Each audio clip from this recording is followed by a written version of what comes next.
কোনো কিছু প্রয়োজন হয় সেটাই করবো ইনশাআল্লাহ তাআলা। সবার আগে বাংলাদেশ। আবারও কি ভারত সেই লুৎফুজ্জামান বাবরকে ভাগের মতো ভয় পাবে?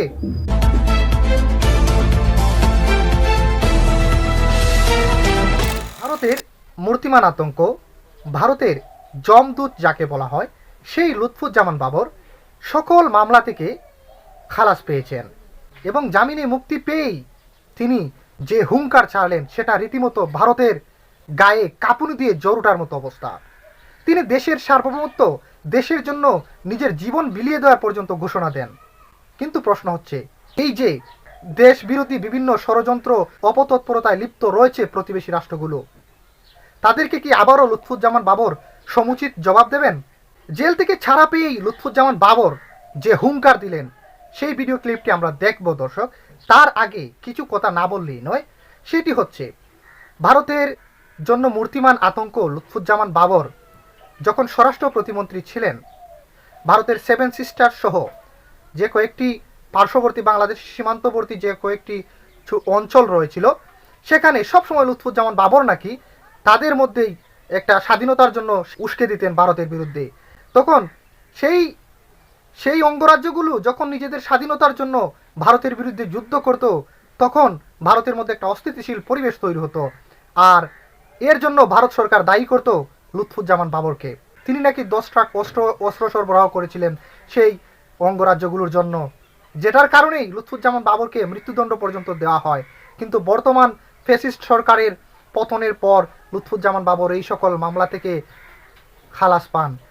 কিন্তু দর্শক, এক সময়ের মূর্তিমান আতঙ্ক লুৎফুজ্জামান বাবর যেভাবে দেশের সার্বভৌমত্ব রক্ষা করেছিলেন, যেভাবে ভারতের জন্য একটা আতঙ্কের বিষয় হয়ে দাঁড়িয়েছিলেন, ভারত যখন বাংলাদেশের বিরুদ্ধে কিছু করতে গেলে যখন ভাবতো যে এখানে লুৎফুজ্জামান বাবরের মতো বাঘের বাচ্চা বাংলাদেশে রয়েছে, এখানে হাত দেওয়া যাবে না, এইরকম মন মানসিকতা যখন ভারত মনে করত, তখন ভারত বাংলাদেশের বিরুদ্ধে যে কোনো ধরনের ষড়যন্ত্র করতে ভয় পেত। আবারও কি ভারত সেই লুৎফুজ্জামান বাবরকে ভাগের মতো ভয় পাবে? উনি কি ওনার আগের ভঙ্গিমায় উনি তৈরি হবেন? উনি কি ওনার আগের রূপ ধারণ করে দেশের সার্বভৌমত্ব রক্ষা করবেন? তো দর্শক, লুৎফুজ্জামান বাবর ছাড়া পেয়েই যে হুঙ্কারটা দিয়েছেন সেই ভিডিও ক্লিপটি আমরা এখন দেখব। চলুন দর্শক। গণতন্ত্র এবং জনগণের জন্য যে কোনো কিছু প্রয়োজন হয় সেটাই করবো ইনশাআল্লাহ তাআলা। বাংলাদেশের আমার দেশ, সবার আগে বাংলাদেশ। এই বাংলাদেশের জন্য, জনগণের জন্য, স্বাধীনতার জন্য, গণতন্ত্রের জন্য আমার যদি জীবন দিতে প্রস্তুত হয় তাও আমি দিব ইনশাআল্লাহ তাআলা। সে যেখানেই থাকুক না কেন, সে যত বিপদের মধ্যেই থাকুক না কেন, সে যদি গর্তেও পড়ে যায় তখনও সে বেড়ালের মতো মেয়েও করে না, সিংহর মতোই থাকে। এই যে লুৎফুজ্জামান বাবর এখন অনেকটা 17 বছর পরে অনেকটাই বয়সের একটা ভারে তিনি নুয়ে পড়ছেন, কিন্তু ওনার তেজ কমেনি।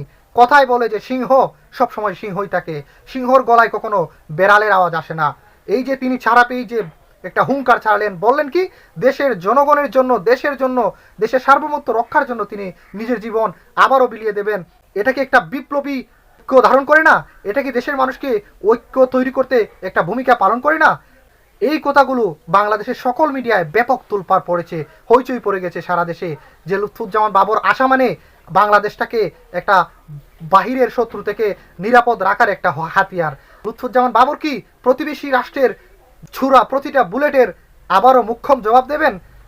লুৎফুজ্জামান বাবর কি এদেশের জনগণের এবং দেশের সার্বভৌমত্ব রক্ষায় সবার পাশে হাতে হাত এবং কাঁধে কাঁধ মিলিয়ে সেই আবার আগের মতোই জনতার পাশে দাঁড়াবেন? আপনার কি মনে হয় দর্শক? আপনার সেই মূল্যবান মতামতটি কমেন্ট বক্সে আশা করছি।